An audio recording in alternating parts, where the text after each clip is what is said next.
everyone. Welcome to another episode of Take My Fire.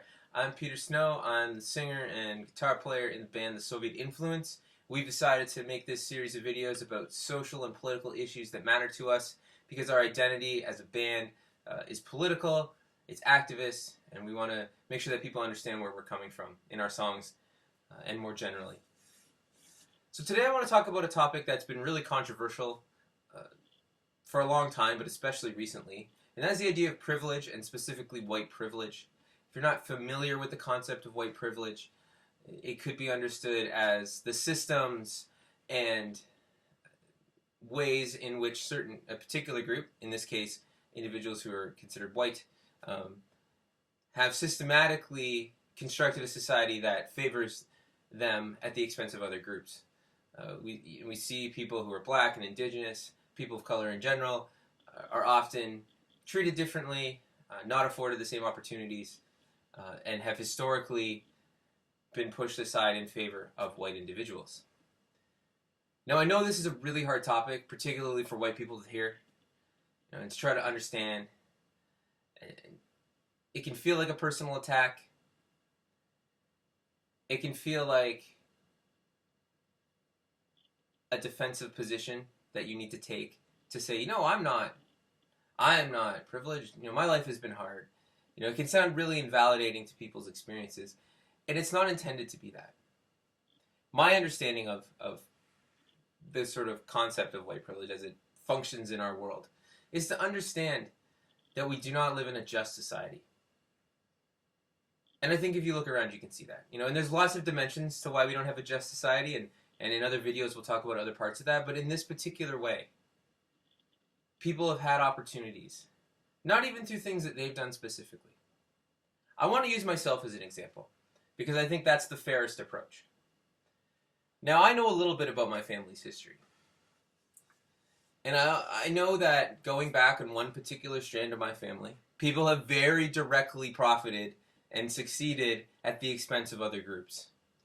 I have ancestors from Kentucky who lived pre-Civil War on a plantation, and they themselves had slaves. And before that, the lands that they settled on were the homes to indigenous peoples.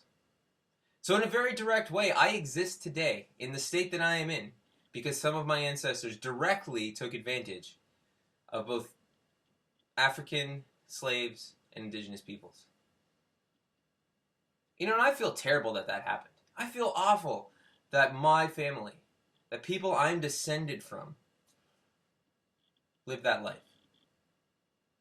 And the racism that was in my family, which, as I understand it, continued, well on into the 20th century.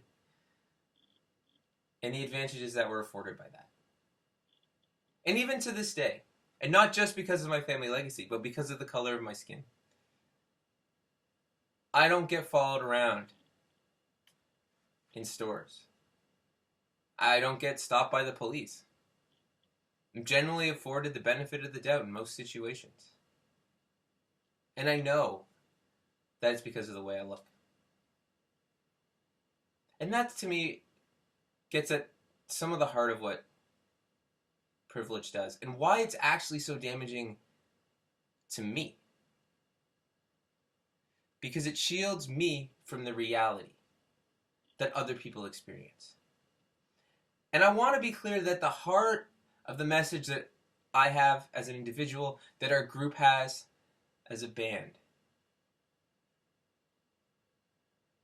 is that empathy and compassion are two of the most important qualities any person can have. And by acknowledging the existence of white privilege, I am showing compassion and empathy to those who do not have it. And I am recognizing that there are other realities than the one that I live in. And that I am not the center of the universe. That my viewpoints are not the only ones that matter.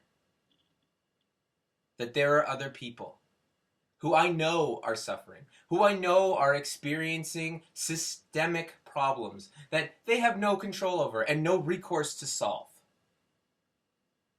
And I have compassion for that. I have a desire to understand that. And most importantly, I have a drive to change that and to see it be different. So when someone says to you, you're a beneficiary of white privilege, they're not saying that your life has been easy. They're not saying that you should apologize. They're asking you to have compassion and empathy for the experience of other people. They're asking you to recognize that we do not live in a just world, and that that's not okay. Accepting that the world is unjust is not the solution. Working for change is the solution. I'm going to post some links, some more information on this topic. People who are much more eloquent than me, people who are much clearer on this topic and know a lot more about it than I do. Please go and read. Please try to understand. Come from a position of compassion and empathy. Come from a place of wanting the world to be better for everyone. I'll see you next time.